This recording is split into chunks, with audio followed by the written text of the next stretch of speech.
বিয়ের আনন্দ এক রাত যেতে না যেতেই রূপ নেয় গভীর বিষাদে। লালমনিরহাটের আতিতমারীতে ঘটেছে এমনই এক অভিনব ঘটনা। বিয়ের পর দিনই নববধূ নগদ টাকা ও স্বর্ণালংকার নিয়ে পালিয়ে গেছে বলে অভিযোগ উঠেছে। লালমনিরহাটের হোসেন আলী সদ্য বিয়ে করে শুরু করেছিলেন জীবনের নতুন অধ্যায়। স্বপ্ন ছিল সুখের সংসার করার, কিন্তু সেই স্বপ্ন ভেঙে চুরমার হয়ে গেছে মাত্র এক রাতেই। নববধূর প্রতারণায় মুহূর্তেই সবকিছু হারিয়ে নিঃস্ব এখন পরিবারটি।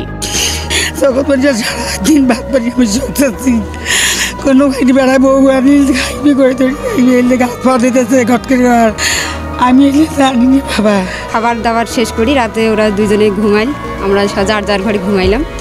পরদিন সকালবেলা উঠি বলে যে আমরা চলে যাব। মেয়েটা 80 টাকা সকালবেলা বলে 1,35,000 টাকা নিয়ে গেছে, আর স্বর্ণ টর্ণ নিয়ে গেছে। তামাক বেচা টাকাটা আসলো, স্বর্ণ কর্ণ আসলো, বুঝছেন, তাক সহ নিয়ে গেছি। ভুক্তভোগী পরিবারের অভিযোগ, এই প্রতারণার পিছনে রয়েছে এক সংঘবদ্ধ চক্র। তারা জানান, একই উপজেলার রুমানার সঙ্গে হোসেনের বিয়ের আয়োজন করেন ঘটক জোবাইদুল ইসলাম ও রবিউল ইসলাম। তারা দ্রুত কাজে আমজাদ হোসেনের অফিসে নিয়ে গিয়ে বিয়ের কাজও সম্পন্ন করান, কিন্তু বিয়ের পরদিনই নববধূ নগদ টাকা ও স্বর্ণালংকার নিয়ে পালিয়ে যান। তখন পরিবারটি ঘটক ও কাজীর কাছে সহযোগিতা চাইলে কেউই সাহায্য করেননি।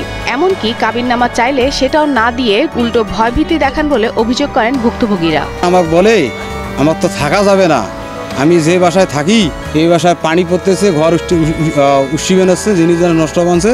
বাসাওয়ালা আমাকে ফোন দিল, ও আমাকে এই কথা বললো। বলার পরে ফির কয় কি, আমার বাবা অসুস্থ, আমার থাকা যাবে না। আর আপনি তো কালকে আসলেন, এখন 8টে তো পড়লেন, আর আপনি এত সকালে আদান দিল খালি আপনি যাওয়ার বেড়াইছেন। বলে আপনি বড় না আমার ছাওয়াটা বড়। পরে সকালে বড়ের আগে বলে আমি বাড়ি চলে যাবো। বাড়ি গেল চলি।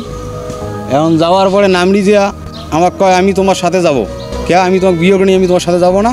তুমি তো বিয়ের পরে তোমার বাবার বাড়ি দেখাইতে চাইলো আমাকে, আর তুমি আমাকে যাইতে দাও না। কালে তুমি গেলে বেবোতে পড়বা। বেবোতে কে, আমি তো বিয়ে করি নাই, তুমি আমার লোক না, আমি তোমার সঙ্গে যাব। আমি যাব, সাথে নিয়ে চলে আসবো। তাহলে তাই হবে না। সুকেশের মধ্যে চাবিটি আমি দিলাম, বলে ভাবি মুশারি ওখানে আছে, আর পান্না ওখানে আছে, বিছিয়ে আসবেন। এই চাবিটি ভাই রাইতো আমি দিছি, আমি তো জানি না। বলে ভাইয়ের ওখানে আমার যে টাঙ্কু যে আগা দিনে বেচাইছে, বেচা টাকা 1,35,000 টাকা, 1.5 ভরি স্বর্ণ। ট্রাং খুলিয়ে দেখি টাকা পয়সা নেই, 1,35,000 টাকা আর স্বর্ণ 1.5 ভরি।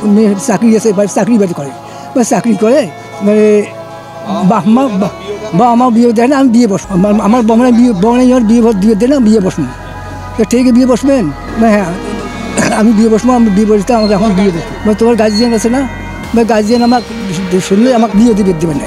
সম্মান ও অর্থ হারিয়ে বাকরুদ্ধ হোসেন আলী ও তার পরিবার। প্রতারণার শিকার হয়ে তারা এখন শুধুই চান দ্রুত ধরা পড়ুক সেই নববধূ ও তার সহযোগীরা। ন্যায় বিচার পেতে হোসেন আলী আদিতমারী থানার একটি লিখিত অভিযোগও দায়ের করেছেন। এই বিষয়ে আদিতমারী থানার ভারপ্রাপ্ত কর্মকর্তা জানান, পুলিশ ঘটনাটিকে গুরুত্ব সহকারে দেখছে এবং প্রয়োজনীয় তদন্ত চলছে। বিষয়টা আমরা লিখিতভাবে যেটা পাইছি, একটা অভিযোগ পেয়েছি যে আগের রাতে বিয়ে হয়েছে, পরদিন সকালে বউ ওই হাজবেন্ডের কিছু নগদ টাকা এবং 1 ভরি স্বর্ণ নিয়ে পালায়। আমরা বিষয়টা দেখছি, আইনগত ব্যবস্থা নিচ্ছি।